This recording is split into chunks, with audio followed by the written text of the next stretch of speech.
थोड़ा कड़वा होता है, जो थोड़ा कठिन होता है, पर उस पर भी हमको ध्यान देना चाहिए। तो ये दो चीज़ों के बारे में मैं बात करूँगी।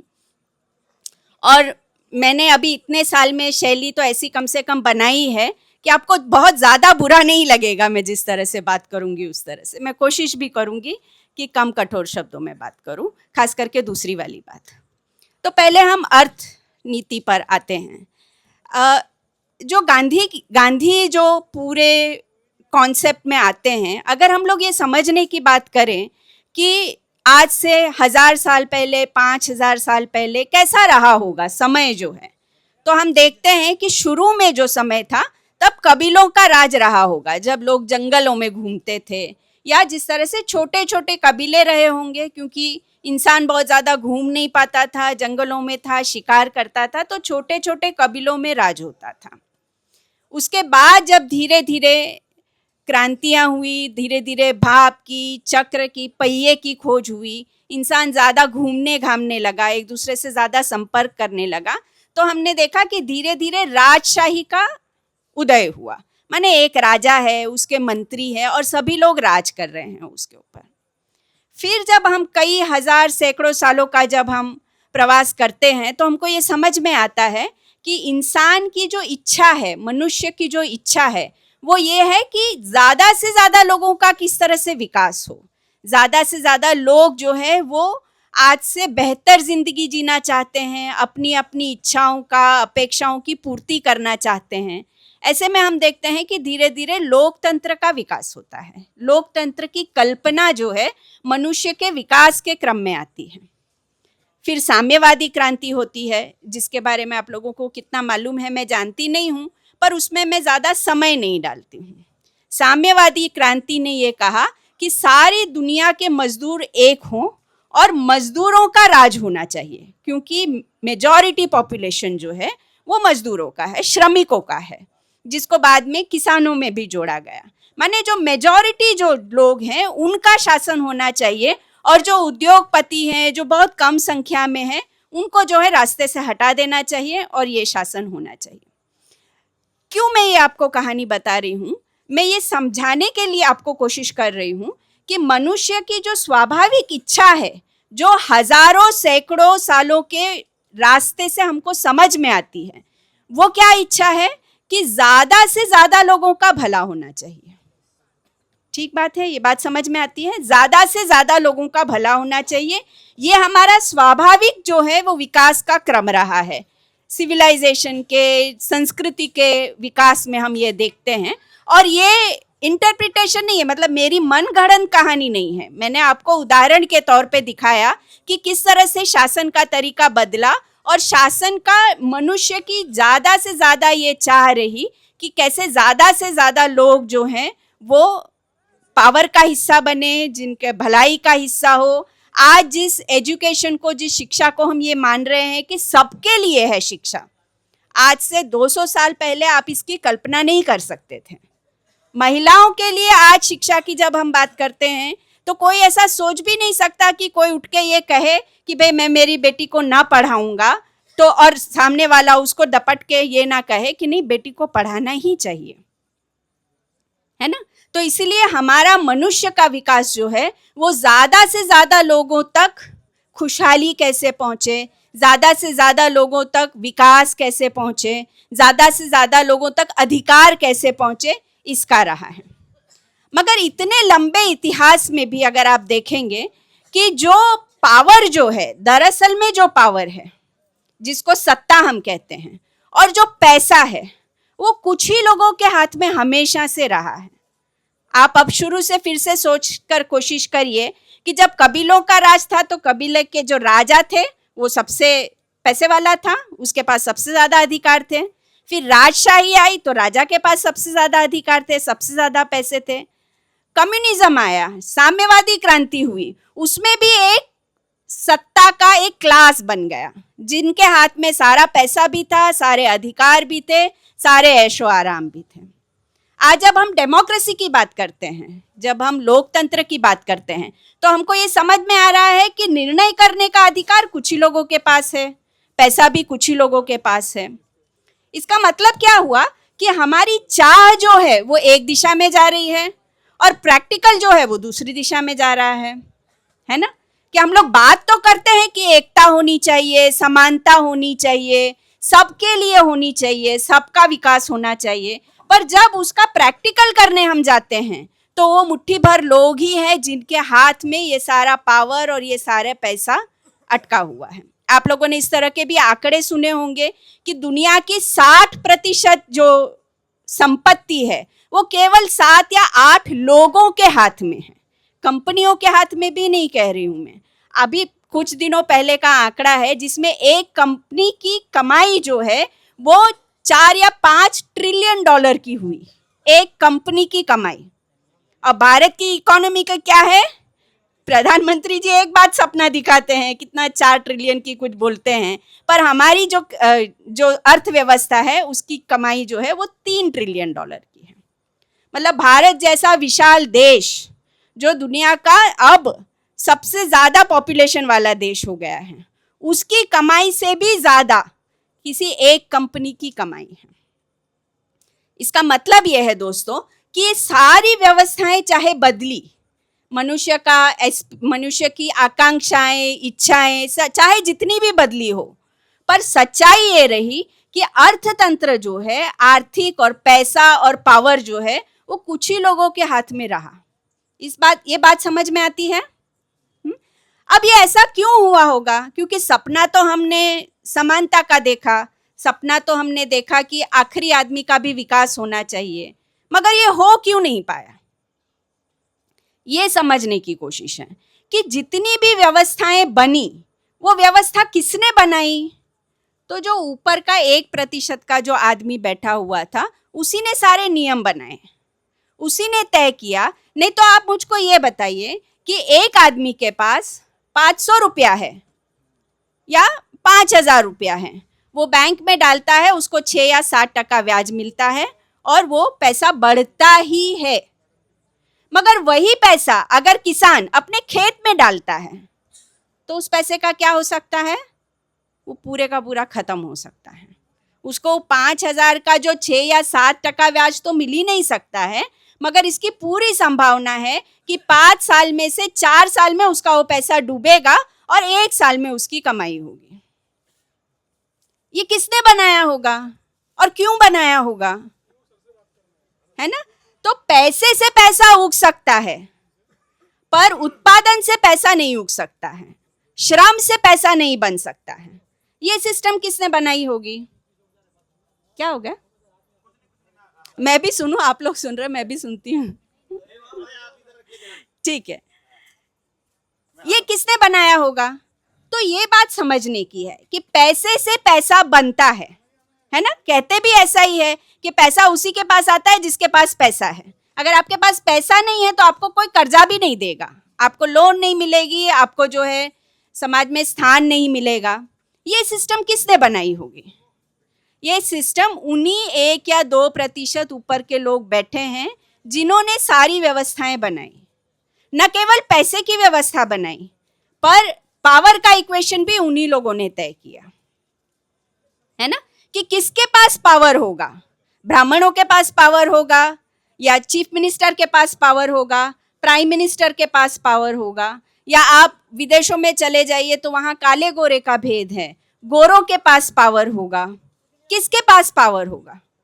तो जिसके पास पावर है ऑलरेडी, जिसके पास पैसा है ऑलरेडी, वो ही सिस्टम बनाता है ना? तो इस बात को समझना बहुत जरूरी है। इसलिए बहुत सारी बात, जब विकास का जो हमको झुंझुना पकड़ाया जाता है, हमारे प्रधानमंत्री जी उसमें माहिर हैं ये करने में कि भाई विकास का झुंझुना बज रहा है, मगर हमको ये समझना पड़ेगा कि आज की व्यवस्था बनी रहे और जनता का उद्धार हो या जनता के पास पैसा पहुंचे या जनता का विकास हो, ये संभव नहीं है। क्योंकि व्यवस्था ही ऐसी बनाई गई है कि पैसा जो है कहीं से डालो, पहुंचता वहीं है जहां उसको पहुंचना होता है ना? बहुत ये हुआ कि भाई टेलीफोन अब जो है वो पूरी जगह पहुंच गया है ना, हमारे सबके हाथों में स्मार्टफोन है और हमको ये लगता है कि हथियार है। हमको लगता है ना, और हम समझाते भी हैं कि भाई कहीं भी हो जाए तो तुम वीडियो ऑन कर दो, तुम्हारा हथियार तुम्हारे सामने है। अगर ये सच में हथियार होता तो चीन के पास भी तो फोन है, वहां क्यों नहीं ये हथियार चल रहा है? वो इसीलिए नहीं चल रहा है क्योंकि इस फोन की चाबी भी जो है वो उसके पास है। कितना भी इंटरनेट इंटरनेट कर दो, तुम अगर ये मानोगे कि इंटरनेट से ही जो है हम क्रांति ला देंगे तो आप गलत फहमी में हैं। पिछले साल कश्मीर के साथियों से पूछिए, बैठे हैं यहाँ पे, मैंने सुना कि आए हैं यहाँ पर, कितने साल तक बंद रहा, कोई इंटरनेट नहीं वहां पर। 4G तो छोड़ दीजिए, 2G नहीं था उनके पास, फोन लगता नहीं था। तो इस बात को समझना बहुत जरूरी है कि अर्थव्यवस्था हो, राजनीतिक व्यवस्था हो या कुछ हो, पावर उसी के पास है जो ऊपर में 1% या 2% बैठा हुआ है। इसीलिए हम व्यवस्था परिवर्तन की बात करते हैं, है ना। व्यवस्था परिवर्तन मतलब क्या है कि आज की जो व्यवस्था बनी हुई है, आप ये अंदाज करके देखिए कि पानी बह रहा है और जगह जगह पर पत्थर डाल रखे हैं, और पानी का बहाव ऐसे बनाया गया कि पानी की सारी धारा जो है मिलकर एक ही जगह पर इकट्ठी हो। पहले जो पानी अपने आप फैलता था, जहां जगह मिले वहां जाता था, वहां सब जगह बांध बना दिया है ताकि पानी एक ही जगह पर जमा हो। यही पैसा है दोस्तों। पैसे के सारे नियम इस तरह से बना दिए गए हैं, पैसे की सारी व्यवस्था इस तरह से बना दी गई है कि कुछ भी हो जाए पैसा घूम फिर के उन्हीं के हाथ में पहुंचेगा जिसके हाथ में पैसा है। अब सोच के देखिए जो सवाल मैंने पहले पूछा था कि ऐसा क्यों है कि एक आदमी अगर 5,000 रुपया बैंक में डालता है तो उसका पैसा बढ़ेगा ही, मगर किसान के पास अगर 5,000 रुपया है और मजदूर के पास अगर 5,000 रुपया है तो उसका पैसा खाने पीने में ही चला जाएगा, पैसा बढ़ने की तो कोई संभावना है ही नहीं। आप अगर उदाहरण देख लीजिए कि एक आदमी, बड़ा उदाहरण दिया जाता है कि धीरूभाई अंबानी जो है वो 5 रुपया और लोटा लेकर आए थे और आज दुनिया के सबसे अमीर लोगों में उनकी गिनती की जाती है। क्या कोई किसान ऐसा बन सकता है?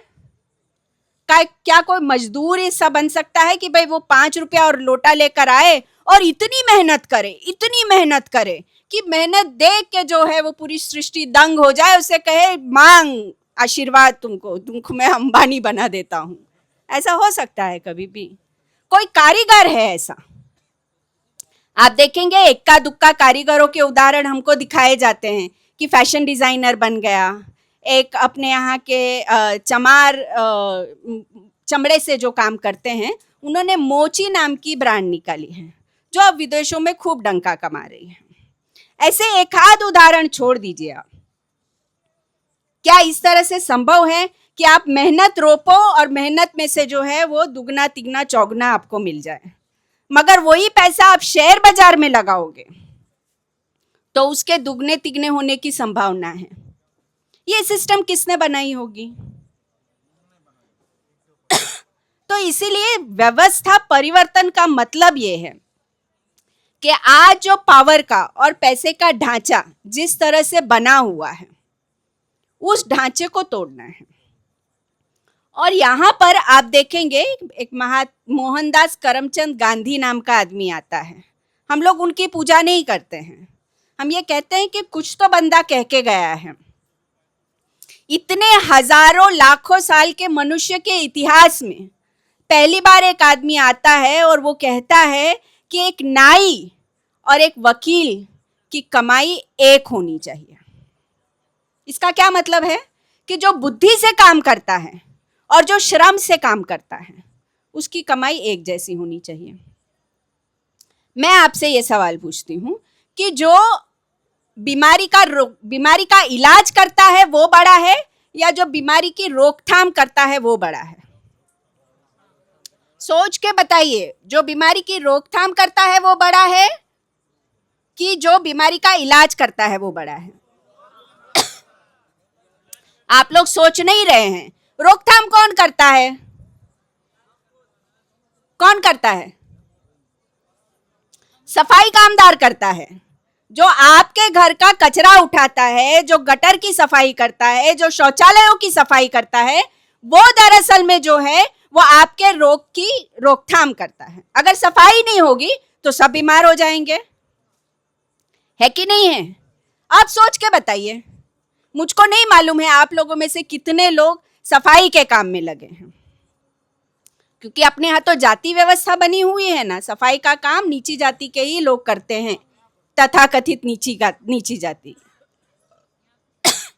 है ना। तो अगर आप उस जाति से नहीं हैं, आप वो काम नहीं करते हैं, तब आप अपना नजरिया सोच के मुझको बताइए कि आपकी नजर में उनकी इज्जत कितनी है और एक डॉक्टर की इज्जत कितनी है ना। सोच का फर्क है ये व्यवस्था जिसको हम कहते हैं परिवर्तन की, जब हम बात करते हैं तो केवल व्यवस्था नहीं बदलनी है, हमारे सोचने का तरीका भी बदलना है।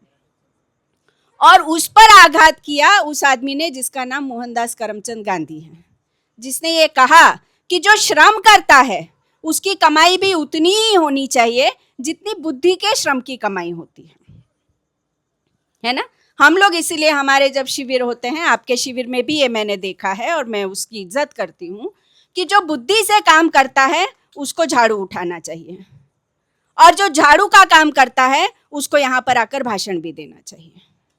जब ये काम होगा तब हम जो है वो व्यवस्था को आज से बेहतर और अलग बना सकेंगे। नहीं तो व्यवस्था तो वही रहेगी जो इतने हजारों लाखों साल से बनी आई है, जिसमें सत्ता जो है किसी एक के ही हाथ में है, या कुछ ही लोगों के हाथ में है, या मुट्ठी भर लोगों के हाथ में, या किसी जाति के हाथ में है। तो ये चीज जो है जिसको हम कहते हैं, जो आपके जिस तरह से बात रखी उसमें भी आया कि न केवल हमको आर्थिक सवाल पर काम करना चाहिए, हमको सामाजिक सवाल पर काम करना चाहिए, कि जैसे ही आप श्रम और बुद्धि के विभाजन की बात करते हैं, आप ये पूरी जाति व्यवस्था के जड़ में प्रहार करते हैं। जब आप ये कहते हैं कि श्रम को भी उतना ही महत्व, उतना ही सम्मान और उतना ही पैसा मिलना चाहिए जितना कि जो बुद्धि इस्तेमाल करता है उसको मिलना चाहिए। और एक लॉजिक से सोचकर देखिए, किसका काम अनिवार्य है? श्रमिक का काम अनिवार्य है कि वकील का काम अनिवार्य है? किसके बगैर आदमी भूखा मर जाएगा? श्रमिक अगर श्रम करना छोड़ दे, किसान अगर खेती करना छोड़ दे, जैसी कि इच्छा हो रही है, जैसा कि पूरा दुनिया का मॉडल है, क्यों सरकारें चाहती है कि किसान जो है खेती छोड़कर मजदूर बने? इसीलिए नहीं क्योंकि उनको जो है वो अन्न उगाना है, इसीलिए क्योंकि जितने भी प्राकृतिक संसाधन हैं वो आज किसान के हाथ में हैं। विदेशों में ऐसा नहीं है। अमेरिका में हजारों एकड़ की जमीन एक या दो किसान के हाथ में होती है, क्योंकि वहां पर वो लोग पूंजीवाद का वो मॉडल लेकर आए जिसने किसानों को उनकी जमीन से बेदखल किया। उनके यहाँ पॉपुलेशन भी कम है, तो हो सकता है उनका मॉडल चला हो, मैंने उसका ज़्यादा अध्ययन नहीं किया है, पर सच्चाई ये है कि पूरा जो पश्चिमी जो अर्थतंत्र है उसने किसानों को उनकी ज़मीनों से बेदखल कर दिया है। क्या भारत में भी हम वही मॉडल अपनाएंगे?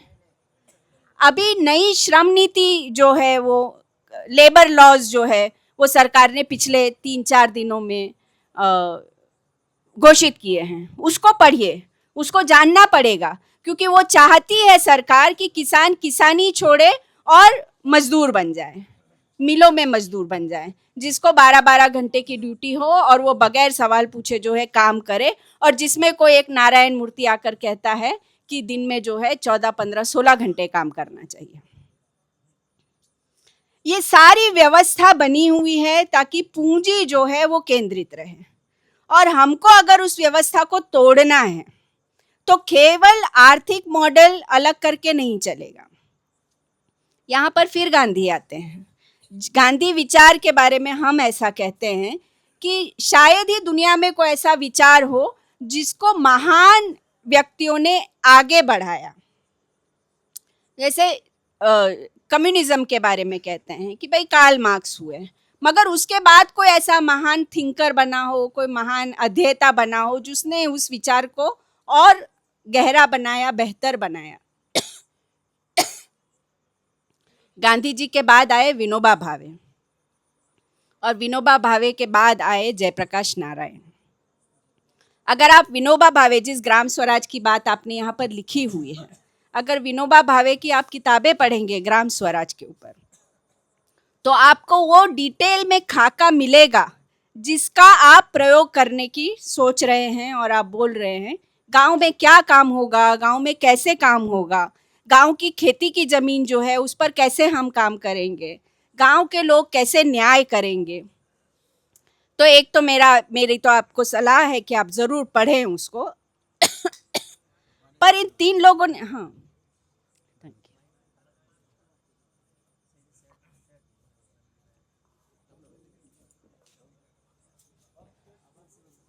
इन तीन लोगों ने जो इस विचार को बढ़ाया है और जो हमारी समझ में भी आता है वो ये है कि केवल एक क्षेत्र में बदल करके नहीं होगा कि हम आर्थिक ढांचा बदल देंगे पर हम मानेंगे कि अगर जातीय ढांचा वही रहे, हमारे परिवारों का ढांचा वही रहे और आर्थिक ढांचा टिका रहेगा, तो वो संभव नहीं है।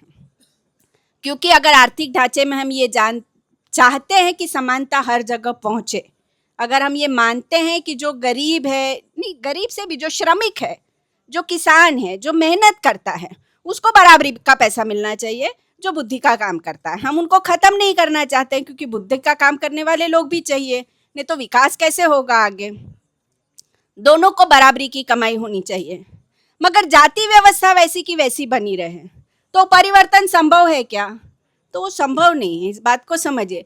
हमारा घर का ढांचा वैसा का वैसा बना रहे, क्योंकि आप सोचिए कि अब मैं थोड़ा सेंसिटिव सवाल आपसे पूछ रही हूँ, आप लोगों को बुरा लगेगा, आप बुरा मत मानिएगा, आप ये मानिएगा कि ये लड़की है इसीलिए ऐसा बोल रही है, ठीक है ना।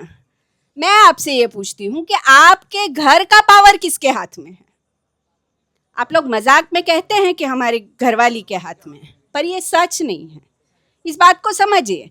हम एक पितृसत्ता व्यवस्था में रहते हैं कि नहीं रहते हैं? हमारा समाज जो है वो पुरुष प्रधान समाज है कि नहीं है, है ना। तो आपके एक घर में प्रेम के कारण आप अपनी पत्नी को जो है वो उस तरह का अधिकार देते होंगे, पर हम तो समाज के बारे में सोच रहे हैं। और अगर हम इस बात को स्वीकार करते हैं कि हमारा समाज जो है पुरुष प्रधान समाज है, तो हमारे घर की महिलाओं को वो इज्जत, वो प्यार, वो सम्मान हम नहीं देते हैं जो एक मनुष्य के नाते उनको मिलना चाहिए।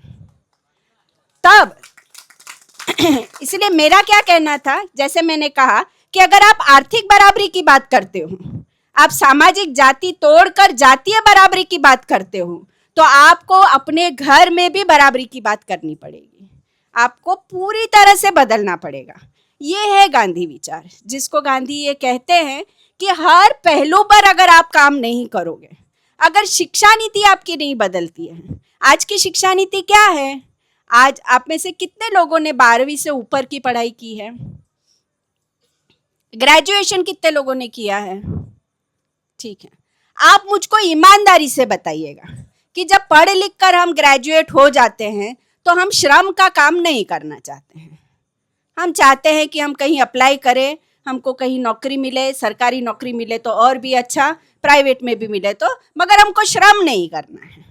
ये सच है कि नहीं है? अगर हम अपनी शिक्षा व्यवस्था ऐसी बनाते हैं जिसमें श्रम को जो है वो कमजोर, अपमानजनक और ऐसा बनाया गया है, तो कभी भी हम श्रमिक का और बौद्धिक वर्ग की कमाई एक बना सकेंगे क्या? श्रमिक को सम्मान अगर दिलाना है तो आपको आपकी शिक्षा नीति में भी वो बदलाव करना पड़ेगा, है ना। आपको अपनी संस्कृति में बदलाव करना पड़ेगा। जो गाली आप देते हैं उससे आपकी संस्कृति झलकती है। आप जाति की गाली देते हो, आप जो है महिला के नाम की गाली देते हो, इससे क्या झलकता है? आपके विश्वास झलकते हैं। कुछ दिन पहले ऐसे ही बात हो रही थी, तो हरियाणा के ही भाई थे हमारे, तो ऐसे ही मैंने बात कही। मैंने कहा कि माँ बहन की गाली क्यों देते हो? आप में से कोई भी ऐसा है क्या जो अपनी माँ या अपनी बहन से वो करता होगा जो आप गाली में बोलते हो? कोई नहीं करता है, कोई नहीं करता है। बीमार आदमी सिर्फ ऐसा कर सकता है, इस बात को समझिए, अगर करता हो तो भी वो, और वो भी केसेस लाखों में, करोड़ों में 1 या 2 आपको मिलेंगे। तो फिर ऐसी गाली क्यों देते हो? तो हरियाणा वाले भाई ने मुझसे कहा, अरे ये गाली है, ये तो मुझको मालूम ही नहीं था। कितना हमारे इसमें बस गया है। अपने सर जो पहले बोल रहे थे, उनके मन में है क्या ऐसा? मैं गारंटी से कह सकती हूँ नहीं है ऐसा, पर वो हमारे भीतर बस गया है ऐसा कि गाली हम बोले बगैर बात ही नहीं कर सकते हैं, आदत पड़ गई है। मगर उस गाली में आप करते क्या हो? आप एक महिला का अपमान करते हो, एक महिला को आप नीचा दिखाते हो। आप ये मानते हो कि इस महिला के साथ अगर ऐसा खराब काम होगा तो तालियां बजेंगी, क्योंकि जब आप हंसते हो ऐसी कोई गाली बोलता है, और जब आप, तो सोच के देखिए, है ना। तो मेरा कहने का क्या मतलब है कि हमको अपना संस्कार भी बदलना पड़ेगा। अगर समानता की बात हम करते हैं, अगर हम ये मानते हैं कि हर मनुष्य को एक मनुष्य होने का सम्मान मिलना चाहिए, तो आप वैसा समाज नहीं बना पाओगे अगर आप खुद से और अपने घर से उसकी शुरुआत नहीं करोगे। ये है आर्थिक नीति। अब इसका रास्ता क्या है, सुझाव क्या है ना। हम लोग बहुत भाषण करते हैं कि कैसे गलत सब चीज चल रही है, इसका सुधार कैसे करेंगे। तो उसका भी रास्ता वो बूढ़ा दिखा के गया। क्या किया? जब गांधी जी काम कर रहे थे देश में, तब अपना कपास जो था वो शिप होके जाता था इंग्लैंड, वहां से कपड़ा बनकर आता था और वो हमको ही फिर बेचते थे। आज के किसान का क्या हो रहा है कि वो तूर की फसल लगाता है, मूंग की फसल लगाता है, फिर वो बाजार में जाता है और दाल बिनकर हमको ही बेचने आ जाता है, हमको ही वो खरीदना पड़ रहा है। तो जो लूट का रास्ता तब था, वही लूट का रास्ता आज भी बना हुआ है। तो कैसे उस रास्ते की काट उन्होंने खोजी? उन्होंने कहा कि अपनी चीज खुद बनाना शुरू करो, है ना। तो उन्होंने चरखा चलवाया, घर घर में लोगों ने अपना कपड़ा खुद बनाया और उनका जो पूरा बाजार था उसकी काट निकाली। इसका क्या मतलब हुआ?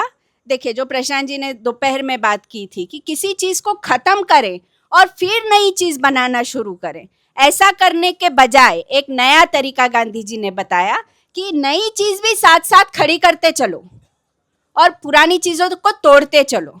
तो जो नई चीज खड़ी करते हो वो अपने आप एक हथियार बन जाती है। मैं ये कहती हूं कि हमारे गांव है, कौन सी ऐसी 5 चीजें हैं जो हम गांव में ही बना सकते हैं, जिसके लिए हमको बाजार की जरूरत नहीं है।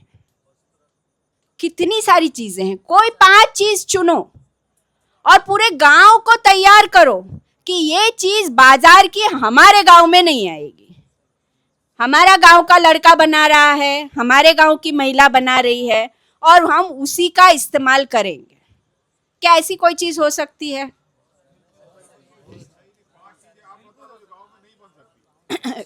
देखिए, है ना।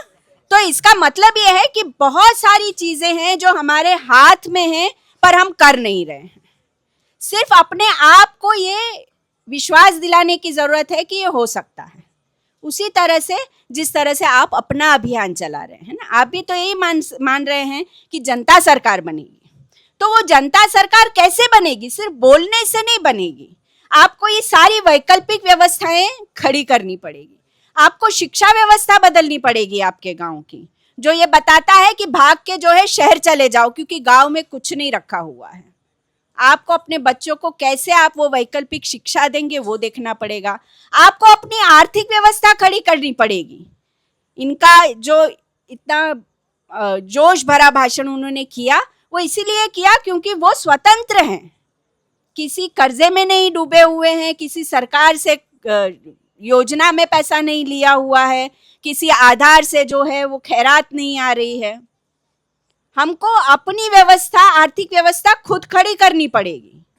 हमको अपनी न्याय व्यवस्था खुद खड़ी करनी पड़ेगी, क्योंकि आज की जो न्याय व्यवस्था है, हम ये जानते हैं कि वो सरकार के हाथ का खिलौना है।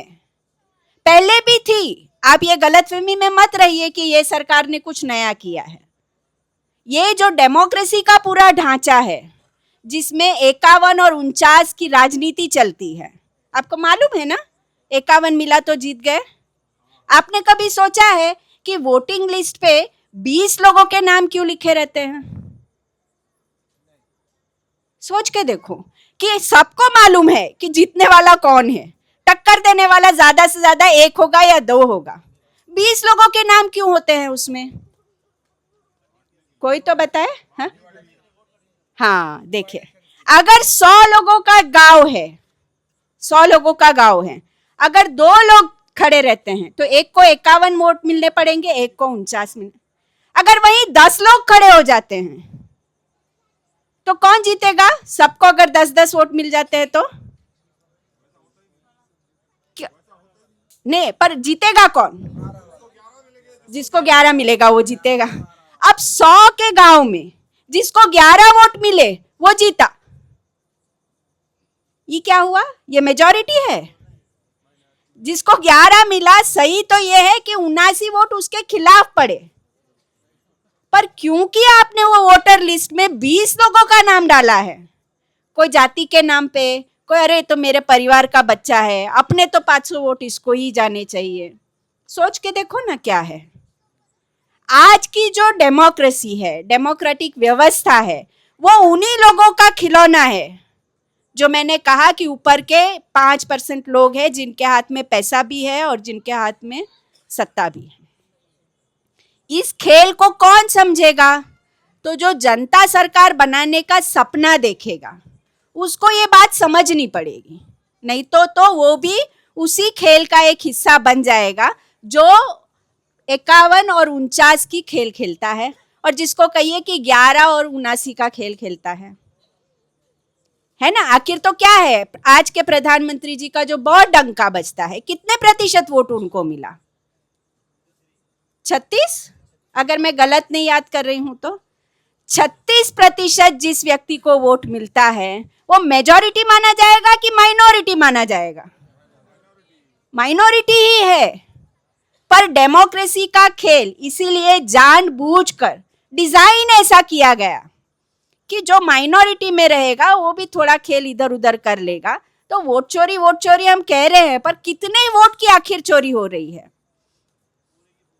बिहार की पूरी जनता जो है वो कितने करोड़ का उनका पॉपुलेशन है, नेट पर देख लीजिए, और 62 लाख वोट जो है वो वोट SIR के नाम पे उन्होंने काट लिए, है ना। तो आपको क्या लगता है ऐसे ही 62 लाख वोट काट लिए होंगे?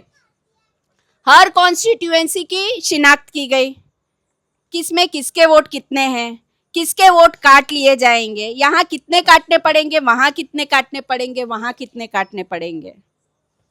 13 करोड़ की जनता अगर तय कर ले कि नहीं अभी तो बदलना ही है, तो कोई रोक सकता है?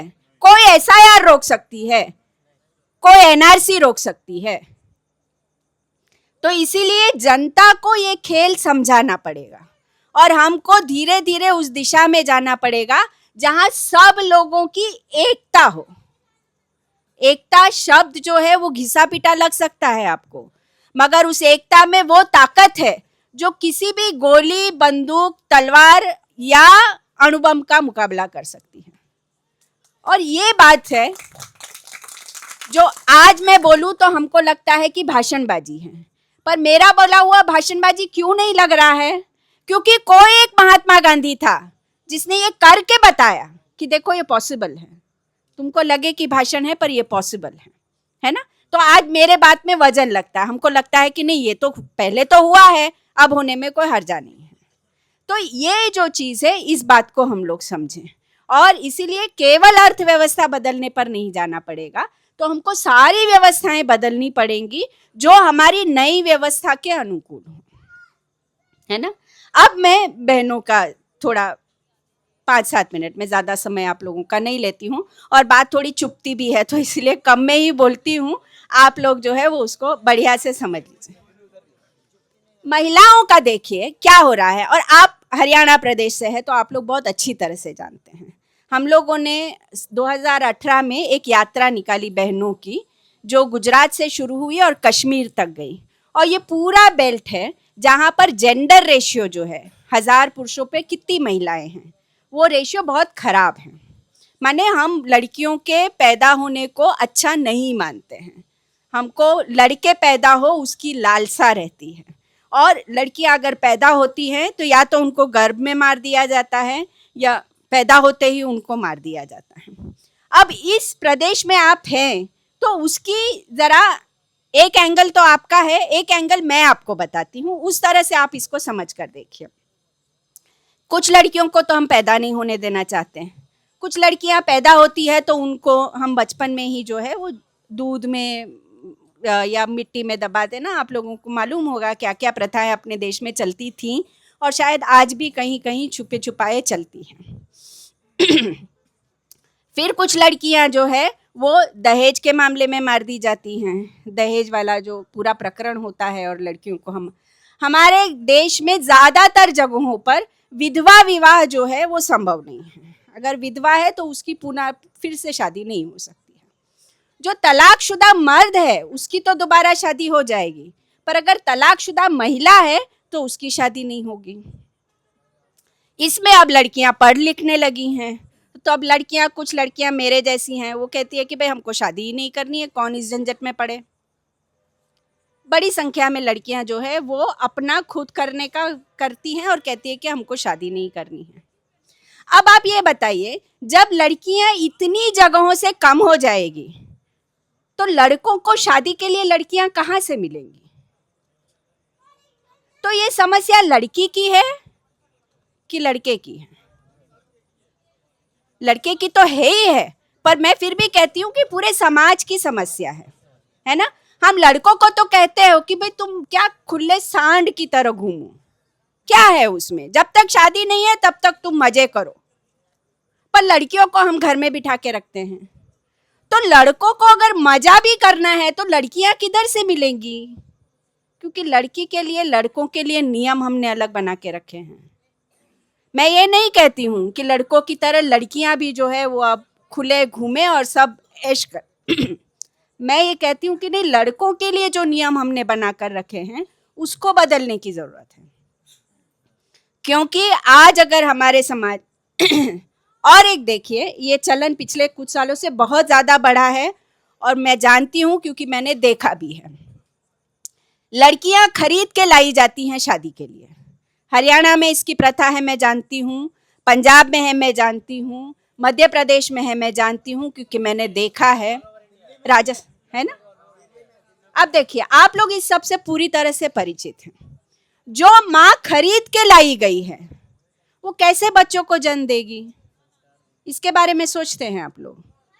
हमारी संस्था है, उस संस्था का लड़का जो है वो शराब पीकर अपनी बीवी को मारता है।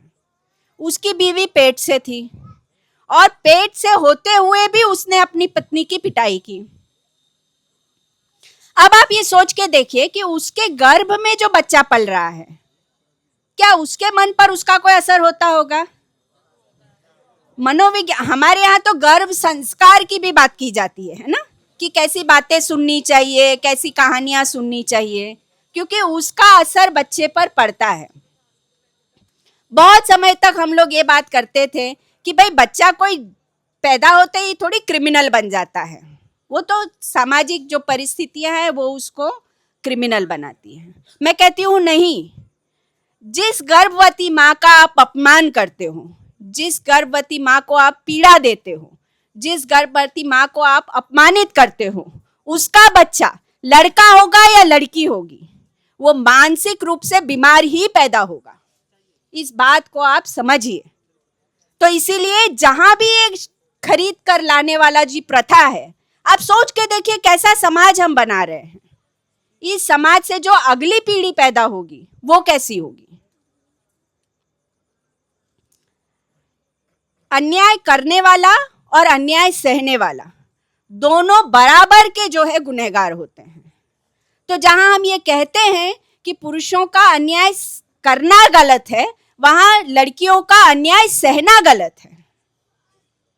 लड़कियों को, आज की लड़की जो है, आप सोच के देखो, सिर्फ उदाहरण के लिए कह रही हूँ, मैं हूँ, आज मैं कमाती भी हूँ, मैं स्वतंत्र हूँ अपना जीवन का निर्णय लेने के लिए। मेरी माँ जो है वो 12वीं तक पढ़ी थी मगर वो कमाती थी, वो स्कूल में टीचर थी। मगर मेरी जो दादी थी, न वो कमाती थी न वो पढ़ी लिखी थी। मतलब 3 ही जनरेशन है जिसमें लड़की बदल गई है, अलग ही प्राणी है वो लड़की। आज की लड़की वो लड़की नहीं है जो 2 पीढ़ी के पहले थी। आप समझ रहे हैं कि ये परिवर्तन कितना तेजी से हुआ है और कितना जबरदस्त परिवर्तन है, इतना जबरदस्त परिवर्तन है कि आज कोई ये सवाल नहीं खड़ा कर सकता कि लड़की को पढ़ाओ नहीं। जो सब ये मानते हैं कि लड़की पढ़ लिख जाती है, बहुत जबान चलाती है, घर तोड़ने का काम करती है, उसको पढ़ाना ही नहीं चाहिए, ऐसा बोलने के बावजूद कोई नहीं है जो अपनी बेटी को पढ़ाएगा नहीं। तो जो लड़की इतनी बदल गई है, उसके सामने लड़का कितना बदला है, सोच के देखो। अंदाज कर रहे हो इस बात का? लड़के को आज भी थाली परोस के चाहिए, लड़के को आज भी चाहिए कि बीवी जो है वो सर पे पल्लू ढके, जो है वो माँ बाप की, बूढ़े माँ बाप की सेवा करे। तो जो जिस बात की प्रशांत जी ने बात की थी कि गाड़ी जो है उसका दोनों चक्का अगर समान नहीं है तो गाड़ी चल नहीं सकती है, और आज ऐसा हो गया है कि वो चक्का असमान हो गया है, एक चक्का अलग साइज का हो गया है, एक चक्का अलग साइज का हो गया है। और इसीलिए हम देखते हैं कि हमारे परिवार जो है वो बड़े उथल पुथल से गुजर रहे हैं। पूरा परिवार का जो तंत्र था हमारा, जिस पर हमको गर्व था, वो खत्म हो रहा है, मगर हम उसका कारण नहीं समझ रहे हैं। मैंने जो एनालिसिस किया वो मेरा कारण है, मैं आपको समझाया। आप अपनी तरफ से सोच के देखिए कि क्यों ऐसा हो रहा है। कहीं ना कहीं तो गड़बड़ हो रही है, और गड़बड़ केवल लड़की की तरफ से हो रही है क्योंकि वो कपड़े ठीक से नहीं पहन रही है, वो जो है रात तक बाहर खड़ी रहती है। एक बड़ी मज़ेदार की बात थी, मुझको खराब भी लगता है, कई लोग कहते हैं कि नियम जो है वो लड़कों के खिलाफ बने हुए हैं, कानून जो है। तो एक लड़का, एक क्लास में ऐसे ही हम लोग बात करने गए कॉलेज में, तो लड़के ने कहा, मैडम आप देखिए ना, लड़का झूठ सच भी बोल रहा है तो सामने वाला मानेगा कि मैं झूठ बोल रहा हूँ, और लड़की झूठ भी बोल रही है तो सामने वाला मानता है कि ये सच ही बोल रही है। मैंने कहा ये बात तो सच है कि लड़के अगर देखने में ठीक ठाक नहीं है और थोड़ा अनपढ़ टाइप का है, थोड़ा जो है वो ठीक से कपड़ा नहीं पहना है, तो वो सच भी बोल रहा होगा तब भी वो झूठ बोल रहा है ऐसा मानकर जो है वो सजा का भागीदार बनता है। और लड़की अगर ठीक ठाक है दिखने में, ठीक से बोल पा रही है और वो झूठ भी बोल रही होगी तो वो माना जाएगा कि वो सच बोल रही है, क्योंकि लड़कियां ज़्यादातर सच बोलती हैं। मैंने उससे ये पूछा कि ये धारणा बनी कैसे? कोई तो कारण होगा ना कि ये धारणा बनी। कारण ये है कि लड़के ज़्यादातर झूठ बोलते हैं,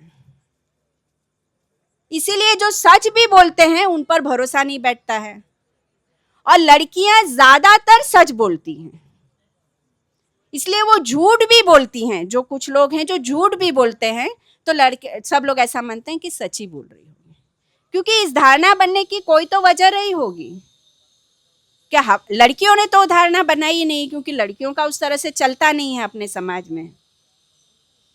तो इस बात को हम समझें कि जहां लड़कों को भी खुद को बदलने की ज़रूरत है, लड़कियों को भी खुद को बदलने की ज़रूरत है, क्योंकि लड़कियां जो है आज पढ़ लिख कर इतनी आगे चली गई हैं कि उनको लगता है कि दुनिया मेरी ठोकर में है। तुम हटो, तुम्हारी बात कौन सुनेगा। करती है ना लड़कियां ऐसी, लड़कों का अपमान करती हैं। ये बात सच है कि लड़कियां जो है वो अब परिवारों में नहीं रहना चाहती हैं, वो चाहती हैं कि हमारे ऊपर बंदिश ना रहे। जो बंदिश लड़कों पर नहीं है वो बंदिश हमको अपने पर भी नहीं चाहिए। पर सच्चाई ये है कि परिवार एक ऐसा, हमारे देश का, हमारी संस्कृति का एक ऐसी जड़ है जो सारी व्यवस्थाओं को मजबूत बनाती है। तो इसीलिए लड़कियों को भी बदलने की ज़रूरत है। लड़कियों को ये समझना चाहिए। मैं अक्सर उदाहरण देती हूँ कि अमेरिका जो है वो दुनिया का सबसे नंबर 1 देश है कि नहीं है? कम से कम अमीरी के मामले में तो है ही है, पर विकास के मामले में भी सब लोग कहते हैं कि अमेरिका जो है वो नंबर 1 देश है।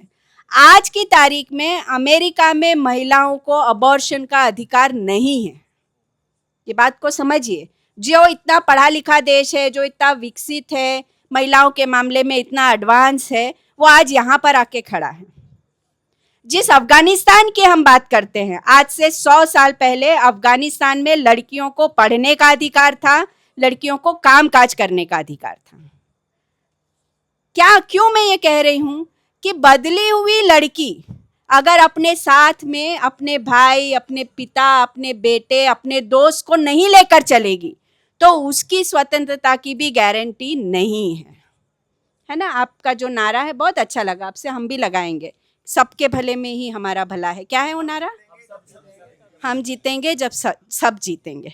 ये लड़की को भी समझना पड़ेगा कि अगर उसको चाहिए कि वो स्वतंत्र रहे, उसको जो है वो सम्मान मिले, तो उसको दूसरों को सम्मान करना सीखना पड़ेगा, जिसमें बड़े भी आते हैं, पुरुष भी आते हैं, दोस्त भी आते हैं। और लड़कों के लिए ये बहुत ज़रूरी है कि वो समझें कि लड़कियां बहुत बदल गई हैं।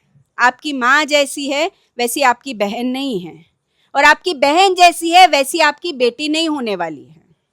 और लड़कियों की कम होती संख्या, ये समस्या लड़कियों की नहीं है, लड़कों की भी है। और अगर ये खरीदने वाला जो है वो प्रकरण अगर चलता रहा तो हम पूरे वंश, भारतीय वंश जो है उसके विनाश की तरफ जा रहे हैं। क्योंकि वैसी पीड़ित माँ, वैसी दुखी माँ कभी भी एक स्वस्थ और अच्छे बच्चे को जन्म नहीं दे सकती है। इतनी बात कहती हूँ, और मेरी बात में आपको कोई भी बात बुरी लगी हो तो मैं सच में सॉरी कहती हूँ। धन्यवाद। नहीं डॉक्टर प्रेरणा, एक्चुअली हमारा बुरा लगने वाला बटन खराब है एक्चुअली, और हमारा अच्छा लगने वाला भी खराब है। नहीं नहीं नहीं नहीं, मैं आपको इसलिए बता रहा हूँ, हमारा अच्छा लगने वाला और बुरा लगने वाला बटन खराब हमने जानबूझ के किया हुआ है। उसका कारण क्या है? हमारी खोज सच की है। आप जो कहते हैं और हम जो कहते हैं और जो दूसरे कहते हैं, हमारे खिलाफ वाले कहते हैं, हमारे पक्ष वाले कहते हैं, हमारी कोशिश ये रहती है किसी तरह बात करते करते वहां पहुंच जाएं जहां एक भी आदमी असहमत ना हो किसी भी तरीके से, क्योंकि हम तब जीतेंगे जब सब जीतेंगे।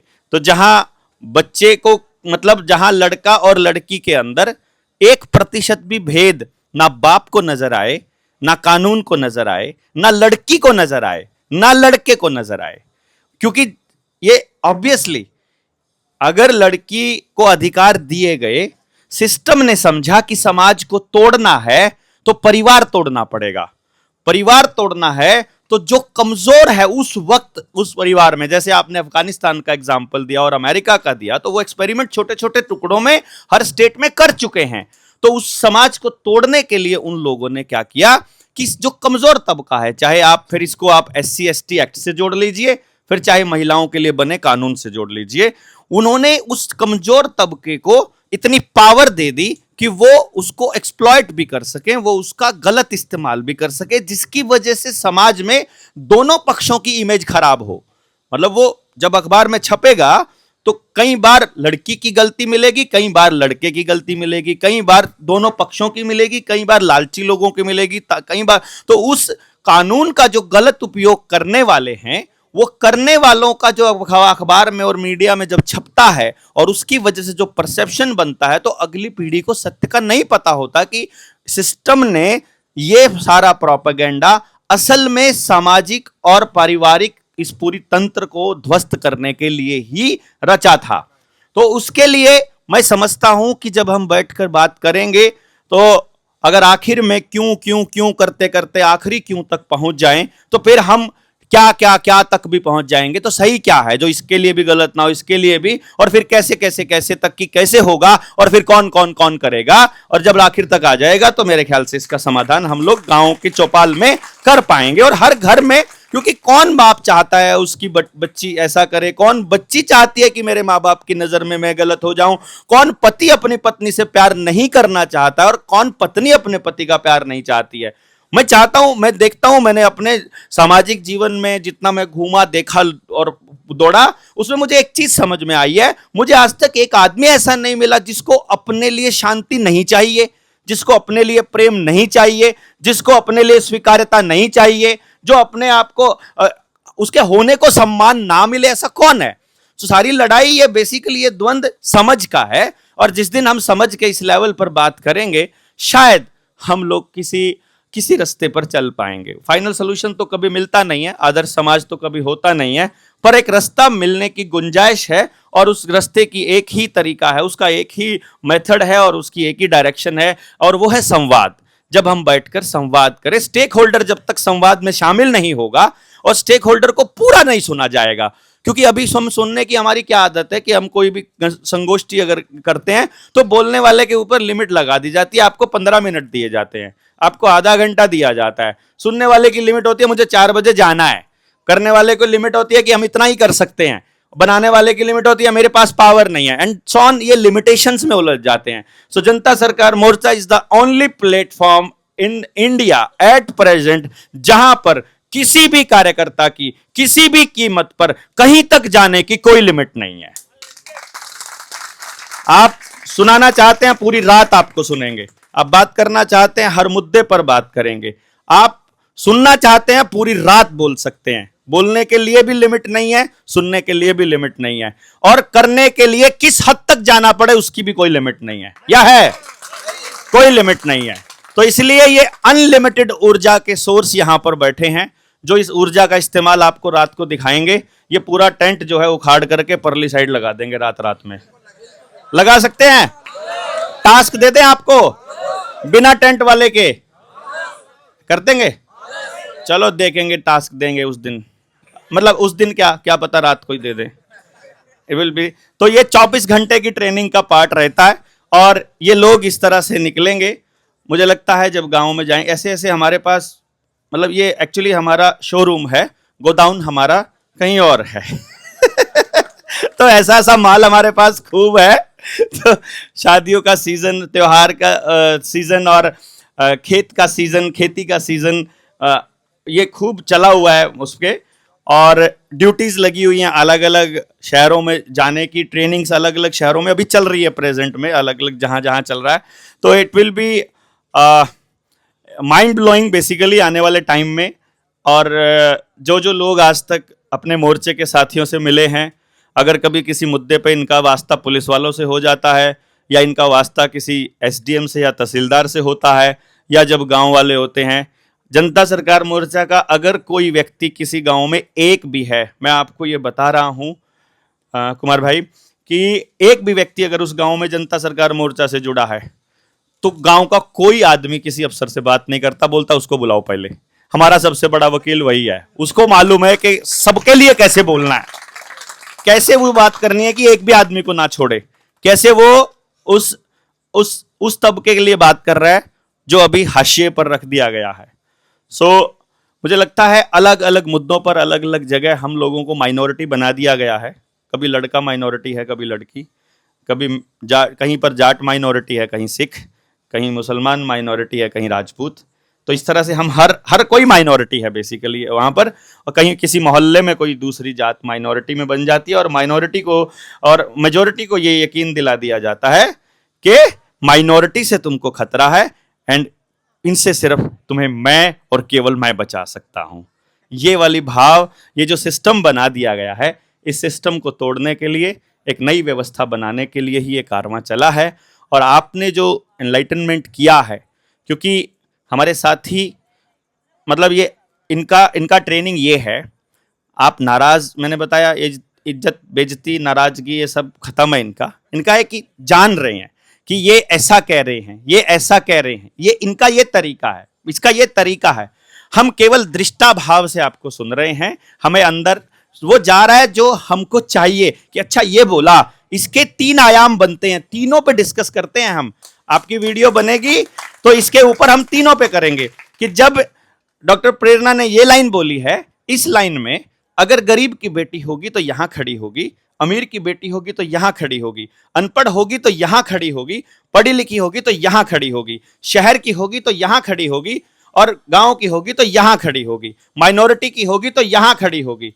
कॉलेज की, यूनिवर्सिटी की पढ़ी हुई सोच अलग होगी, गांव की पढ़ी हुई सोच अलग होगी, खेती करने वाले की सोच अलग होगी, व्यापारी के बच्चे की सोच अलग होगी। तो इसी एक लाइन को हम लोग सारे एंगल से स्टडी करते हैं एंड देन हम देखते हैं कि वो सारे एंगल चाहते क्या हैं, और वो चीज जो सबको चाहिए वहां तक पहुंचने का रास्ता क्या है, दैट इज द टारगेट जिसके ऊपर हम लोग चर्चा कर रहे हैं। तो हम सारे लोग इस पे लंबी चर्चाएं चलती हैं, हमारी रातों रातों डिस्कशंस चलते हैं, और फिर उसके बाद हम लोग किसी कंक्लूजन पर पहुंचते हैं। हाँ जी, हाँ, धन्यवाद जी, धन्यवाद, बहुत बहुत धन्यवाद। जय हिंद, जय भारत, जय जोहार।